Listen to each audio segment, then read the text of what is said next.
Hi and welcome to the Arsenal Circle. Here to talk to you today about the latest fixture, Arsenal versus Wolves. We won 2-0 today, and it was a good match to watch. First of all, I'm going to talk about the lineup.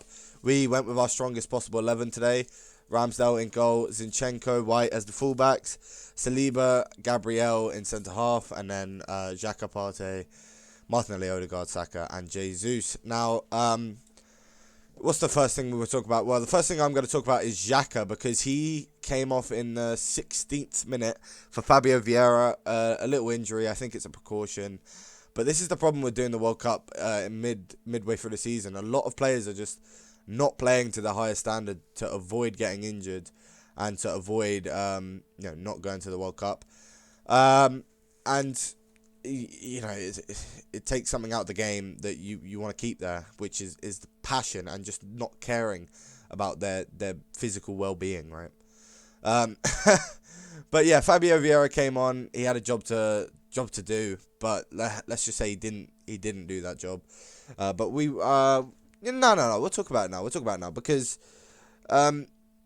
whilst I'm aware that Vieira is intended to play as a number 10, I don't think it was the right decision to bring him on for Xhaka, and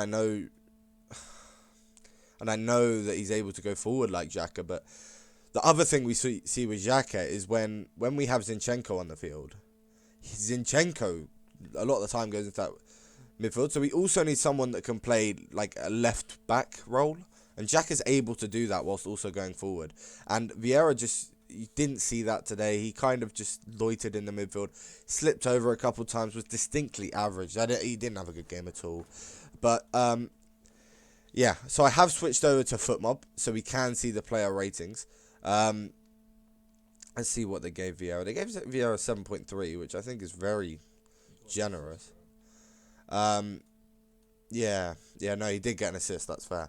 But yeah, so, they gave Odegaard man of the match. I think you have to. He got a brace today. Good for him.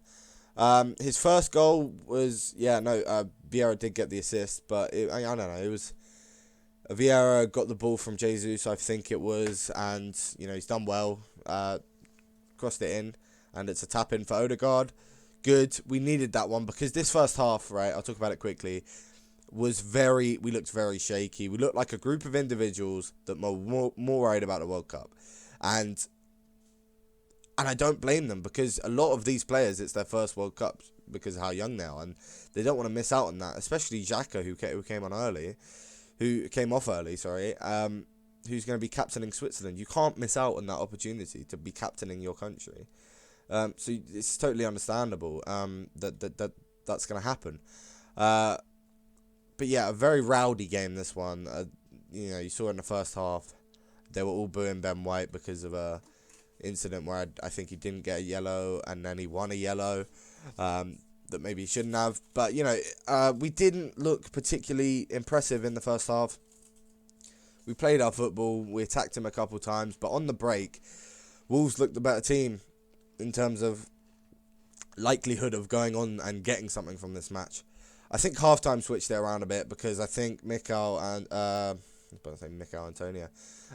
Mikel Arteta has, he's given them the team talk.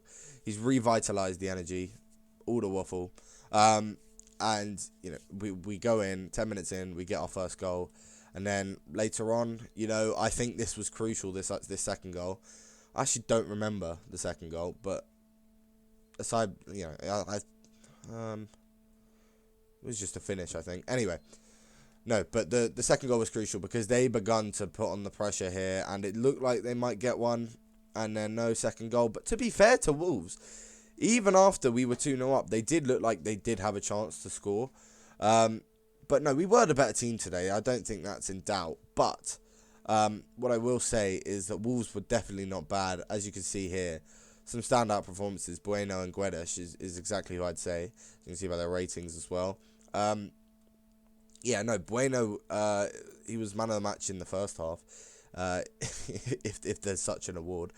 But he was really good. He got past a few players. I know he picked up a yellow card, but he defended well against Saka the whole game. no, no, you're not going to complain. I don't know why he isn't playing more, because he was very, very good, very difficult to defend. And Guedes was similarly very threatening on the attack. I also thought Traore, a bit of an underrated shout there, was also, had a pretty good game. And Neves had quite a good game. Where I thought it fell apart for Wolves was this area here. Yeah, Boubacar, Traore, Gilman and Collins. This kind of, and Semedo-ish. Their left side, or their right side, our left. Martinelli was just quite exploitative on that side, and Jesus was able to go in there, and Zinchenko, and we had a lot of players committing to that side. What I will say is, defensively, we looked a little bit shaky today. I think White gave away the ball once, Saliba gave away the ball once, Gabriel gave away the ball once, Zinchenko, all of our defenders gave away the ball at least once. And a lot of that, I think, and maybe exaggerating, is simply just down to the lack of Granit Xhaka in midfield. I will say, the ones on Saliba and White, it was just, the pressure was on them. But on the left side, when Gabriel and Zinchenko lost the ball, they were looking for a Xhaka to just be there. And Nelson was just, not Nelson, Vieira was just unable to fill that role, which is unfortunate, but, it happens. Anyway, so yeah, as I say, it was crucial that we held on to this from the 75th minute, and it did look like at certain points Wolves would have gone on and won. They had a couple goal-scoring opportunities, but to be fair, we had another couple from this man, Gabriel Jesus. He just can't score. But I think the best way to deal with the situation is if we drop him for Nketiah. That's demoralising as a football player. He's not going to be confident. That confidence is never getting regained. If we keep letting him try, and he's got a World Cup to look forward to, if he's able to go far in the World Cup and be a big part of that, that is going to bring him back into the Arsenal side. He's going to be motivated. He's going to know that he can do it. And I reckon this guy could go back to his goal-scoring form. And I think the World Cup will be beneficial for us in certain ways, such as Jesus. This is unforeseen. All the people talking about, World Cup could be bad for us. I know it could be. But if you look at it, I think it'll help Jesus. Odegaard's not going. Gabriel's not going. Zinchenko's not going. So, it's not bad. That's a good 4 players compared to City. They've got their whole bench and starting 11 going. So, there is